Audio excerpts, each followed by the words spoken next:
पूरे हमारे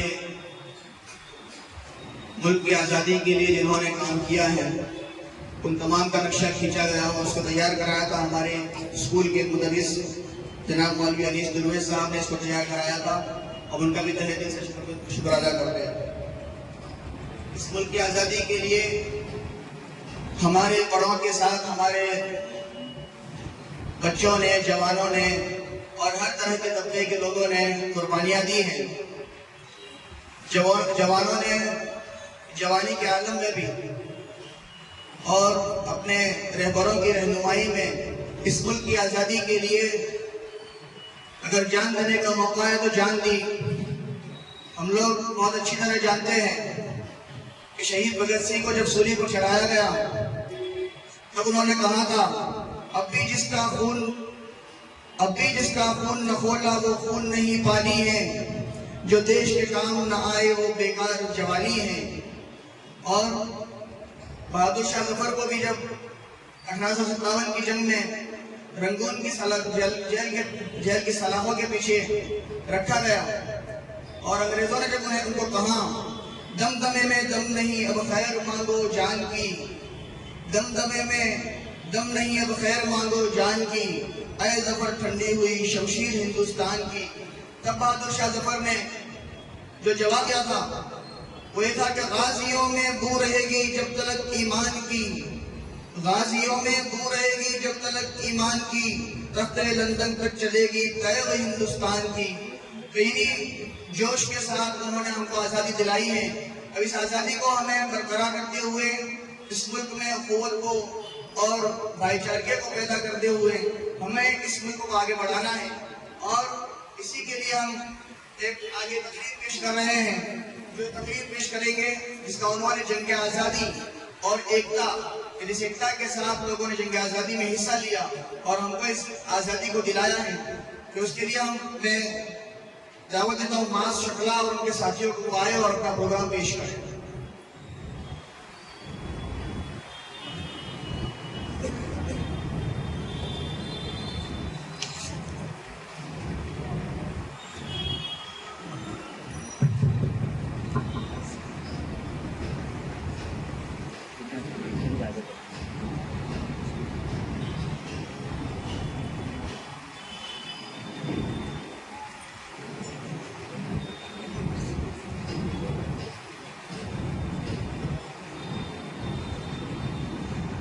मुअज़्ज़ज़ असातिज़ा किराम और प्यारे तलबा, अस्सलामु अलैकुम।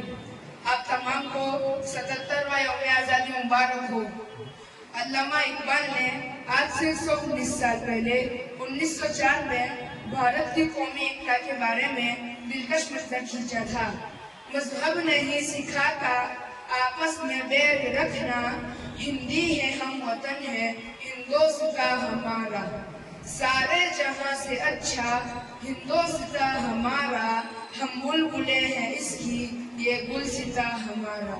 जंग आज़ादी के दौरान मुल्क में फैली हुई कौमी एकता की महक के बारे में आज हम मासूम तलबा गुफ्तगू करेंगे। कोलन बाजार उर्दू स्कूल के इस प्रोग्राम में हमारा सब्जेक्ट है जंग आज़ादी और कौमी एकता। अस्सलामु अलैकुम वरहमतुल्लाहि वबरकातुहू।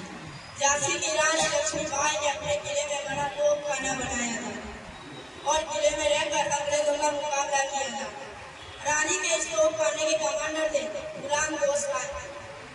जब गुलाम गौस खान अंग्रेजों का मुकाबला करते हुए शहीद हो गए थे, रानी ने दूसरे तोपी सरदार गुलाम बख्श खान को अपने तोप खाने की जिम्मेदारी सौंपी।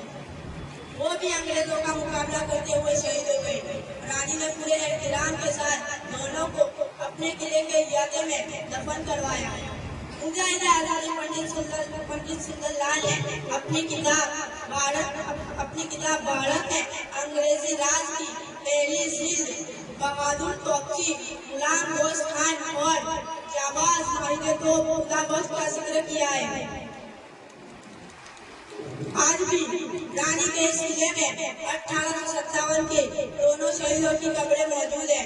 दिल से निकलेगी नमन पर वतन की उल्फत, दिल से निकलेगी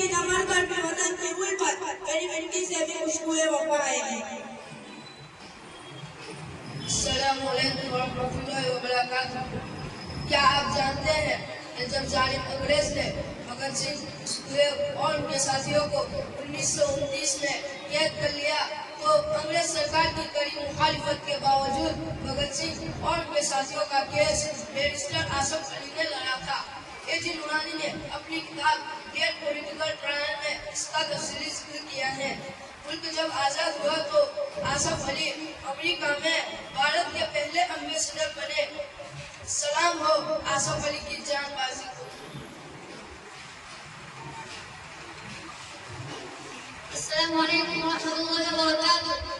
1930 में जब अंग्रेज सरकार ने भगत सिंह और उनके साथियों को फांसी देने का पुख्ता इरादा कर लिया, उस वक्त अदालत में 3 जजों की मेहनत थी, जस्टिस जैक्वन स्ट्रीट, जस्टिस जी.सी. हिल्टन और जस्टिस सैयद आगा हैदर।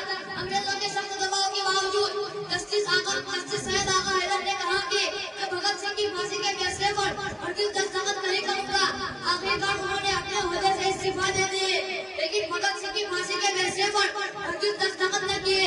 इस वाक़ये की तफसील the trial of Bhagat Singh में मौजूद है। जस्टिस सैयद आगा हैदर की वफ़ात 1947 में हुई।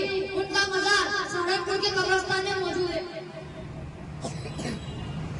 अस्सलामुअलैकुम। नेताजी सुभाष चंद्र बोस ने अंग्रेजों के खिलाफ फैसला कुन लड़ाई करने के लिए आजाद हिंद फौज बनाई।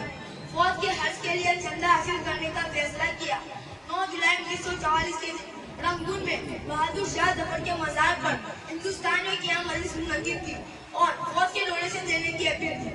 धोलाजी के वतनी एक अजीम अब्दुल हबीब मारवानी उस मजलिस में मौजूद थे। उन्होंने नेताजी को 1 करोड़ रुपए अदा किए।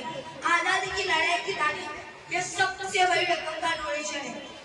नेताजी ने उनको सेवा के इनका लकब दिया। जाने माने हिस्टोरियन डॉक्टर मकरंद मेहता ने अपनी किताब गुजरात वाहनवटियों व्यापारी और उद्योगपतियों में और राजपाल कासलीवान ने अपनी किताब नेताजी आजाद हिंद फौज एंड आफ्टर में मारवानी साहब की इस अजीम दान का तस्करा किया है। 1997 में भारत की सरकार ने आजादी की गोल्डन जुबली के मौका पर अब्दुल हबीब मारवानी के पोते याकूब हबीब का एहसास किया था।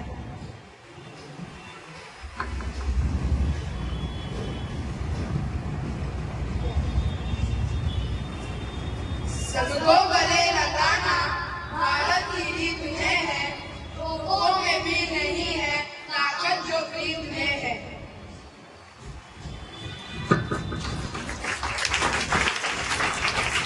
बहुत अच्छे। हमारे इन तलबा ने हमें सिखाया कि कैसे एक होकर हमें आज़ादी मिली, और इस आज़ाद चमन में हम लोग आज सांस ले रहे हैं। बागबा आज़ाद है, सहने चमन आज़ाद है। बागबा आज़ाद है, सहने चमन आज़ाद है। हो मुबारक दोस्तों अपना वतन आज़ाद है। हो मुबारक दोस्तों अपना वतन आज़ाद है। इन चीज़ों को देखते हुए जब हम देखते हैं कि हम एक आज़ाद मुल्क में अपनी ज़िंदगी बसर कर रहे हैं, तो हम हर मोड़ में आज़ाद हैं।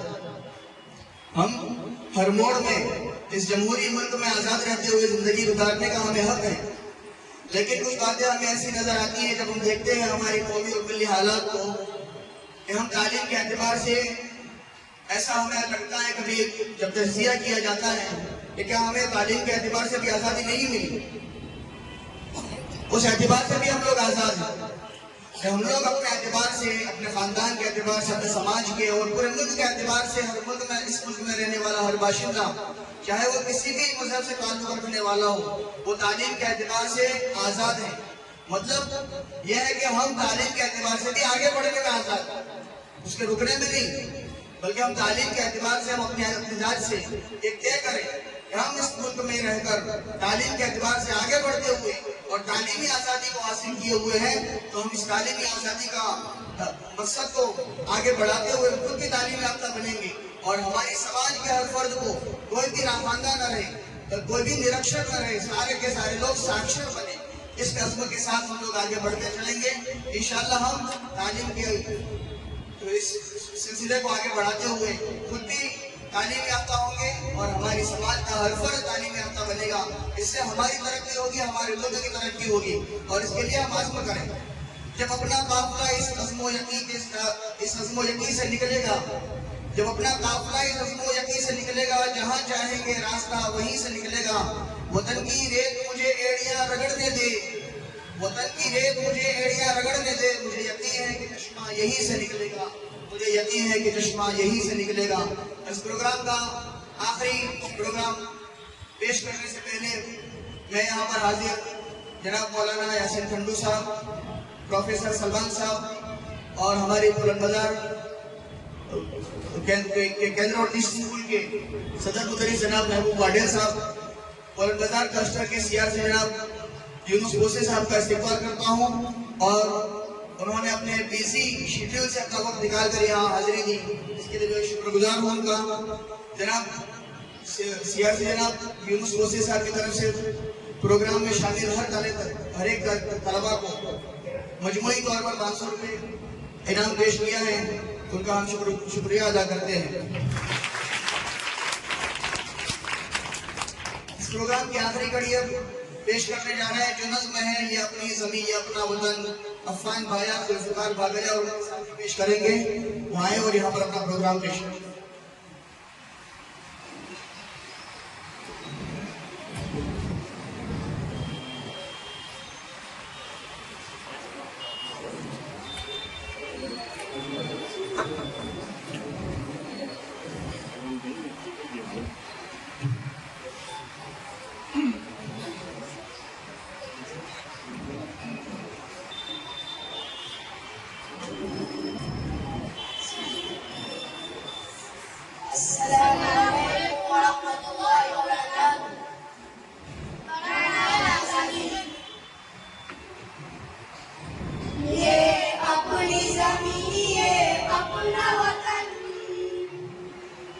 सूरज की तरह रोशन रोशन, ये अपनी ज़मीन ये अपना वतन। सूरज की तरह रोशन रोशन, ये इस देश में हमसे उजाला है, ये देश भी अपना निराला है। इस देश में हमसे उजाला है, ये देश भी अपना निराला है। लहरों की ज़मीन पानी का चमन, सूरज की तरह रोशन रोशन,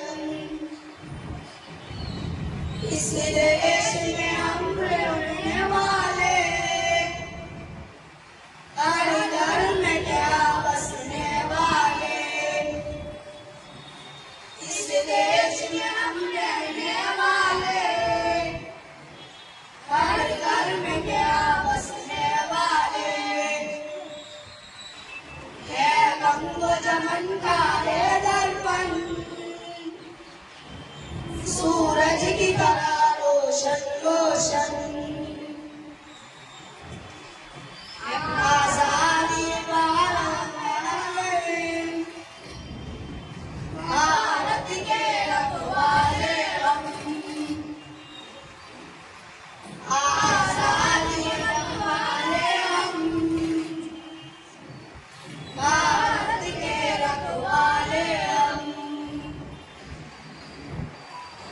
उसों की ज़मीन गौतम का वतन, हर घर में बड़ा फूला है चमन। आज़ादी मेहनत दानाई, आज़ादी की सूरत में आई। आज़ादी मेहनत दानाई, आज़ादी की सूरत में आई। भारत से उनको कितनी लगन, अब हिंदू मुसलमान दोनों मगन। ये शान हुसैन अहमद मदनी, वो बड़े मदनी। ये शान हुसैन अहमद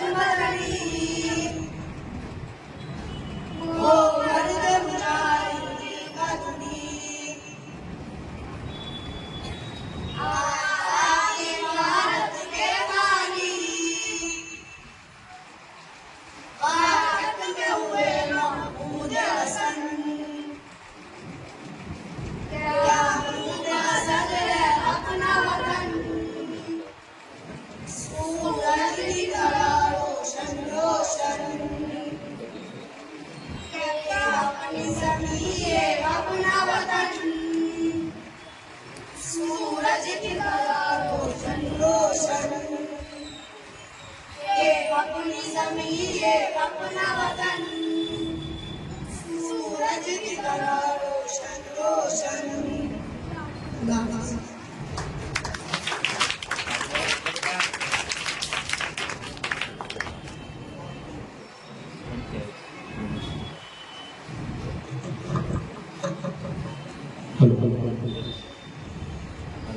वतन आवाज देता है, वतन की शान बन जाओ। वतन आवाज देता है, वतन की शान बन जाओ। उठो उठकर नई तारीख का पहलवान बन जाओ।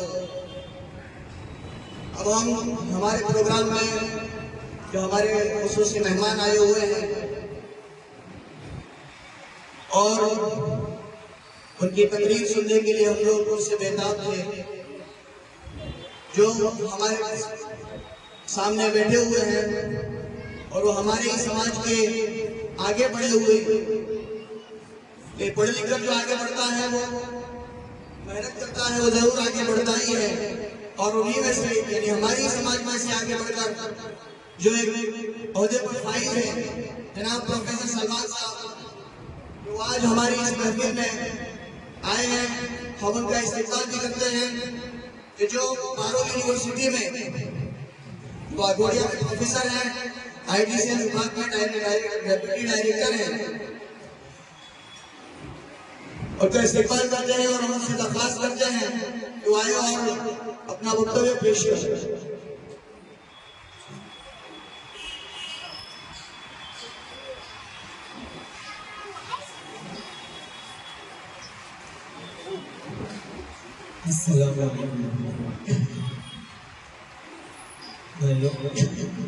આજે આપણે બધા અહીંયા 77માં સ્વતંત્રતા દિવસની ઉજવણી પર હાજર થયા છે. બધાને તેના માટે ખૂબ ખૂબ અભિનંદન. આપણે જાણીએ છીએ કે ભારત દેશને આઝાદ કરાવવા માટે આપણા સ્વતંત્ર સેનાનીઓએ ઘણી કુરબાનીઓ આપી છે અને 200 વર્ષથી જે આપણો દેશ અંગ્રેજોની ગુલામીમાં ઘેરાયેલો હતો તે અનેક બલિદાનો પછી આઝાદ થયો છે.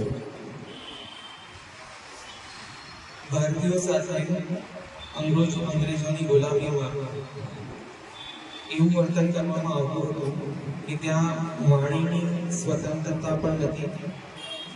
ભારતીયો શાસકો એ અંગ્રેજ અધિકારીઓના કઠોર બનેલા હતા. ભારતીય લડવૈયાઓ સાથે બ્રિટિશ છાવણીઓમાં ક્રૂરતાપૂર્વક વર્તન કરવામાં આવતું હતું. આ ખાસ અવસર પર આપણે સૌએ ભારતની સ્વતંત્રતા મળે એ માટે જેણે પણ મહાપુરુષો કે સ્ત્રીઓ જેણે પણ બલિદાન આપ્યું છે તેને આપણે યાદ કરવા જોઈએ. ભારતની સ્વતંત્રતા માટે દરેક ધર્મના લોકોએ બલિદાન આપ્યું અને એના માટે લડત લડી. એમાં ઘણા બધા મુસ્લિમ લડવૈયાઓ હતા.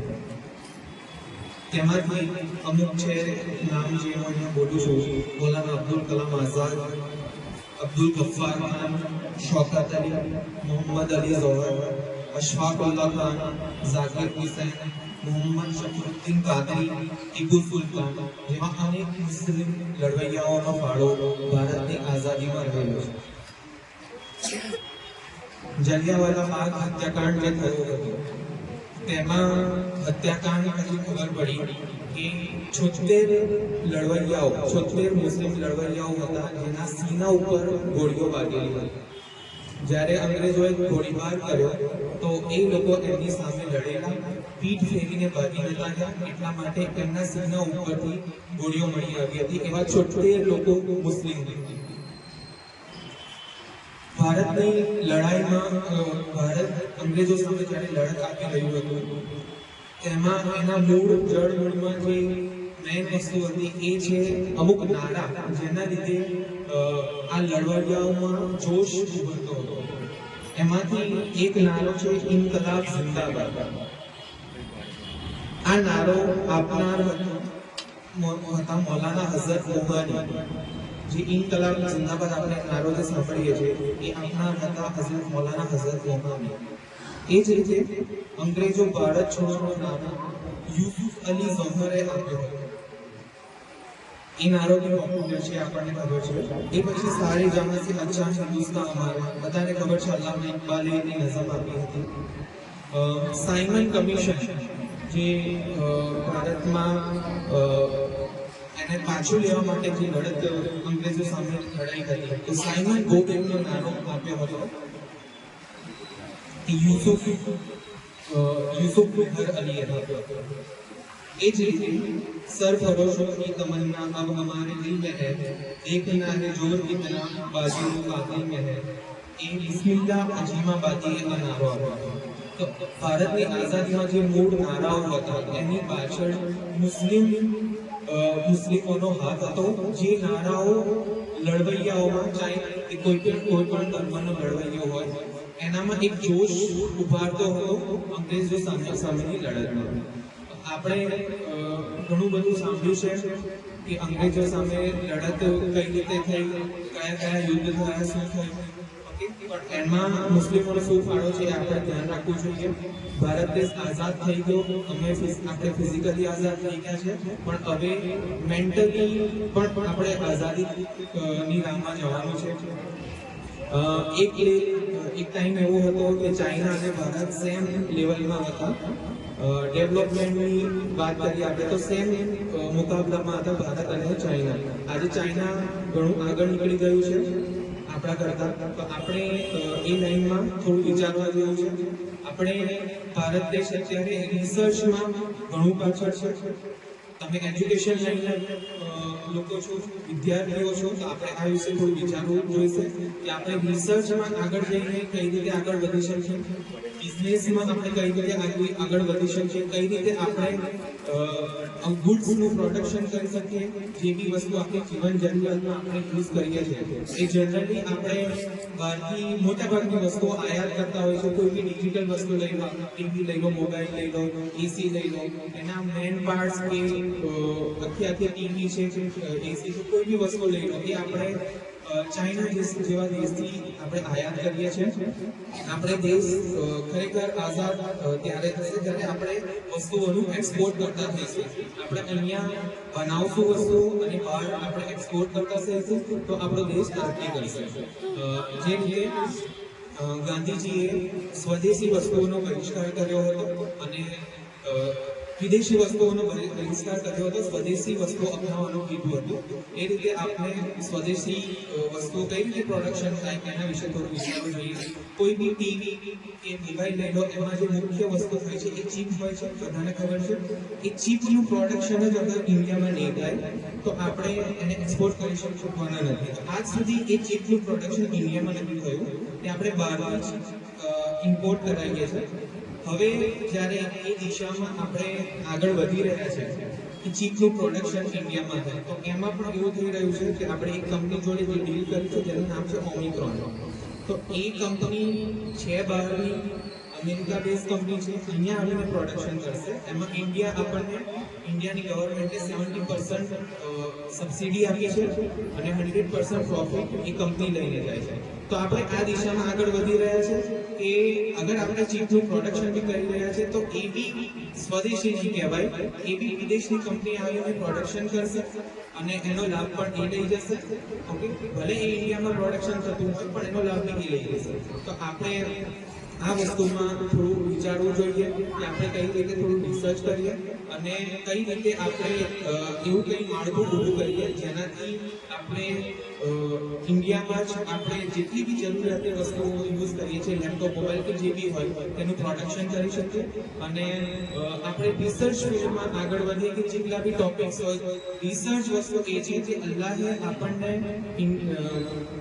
દુનિયામાં બધી વસ્તુ આપણી જીવન જરૂરિયાતની વસ્તુ આપી દીધી છે. હવે એમાંથી આપણે કઈ રીતે મેક્સિમમ ફાયદો લઈ શકીએ એનું નામ જ રિસર્ચ છે. તો આપણે ભણવામાં આગળ વધીએ, આપણે જે બી આપણું બેઝિક એજ્યુકેશન છે એ કરીએ અને જે વસ્તુમાં તમને ઇન્ટરેસ્ટ આવતો હોય એમાં ફ્યુચરમાં આપણે સ્પેશિયલાઇઝેશન કરીએ અને રિસર્ચ ફિલ્ડમાં પણ આગળ વધીએ. તો એનો ટાર્ગેટ તમે અત્યારથી રાખશો તો આગળ જઈને તમે કામયાબ થશો. સજાકલ્લાહ.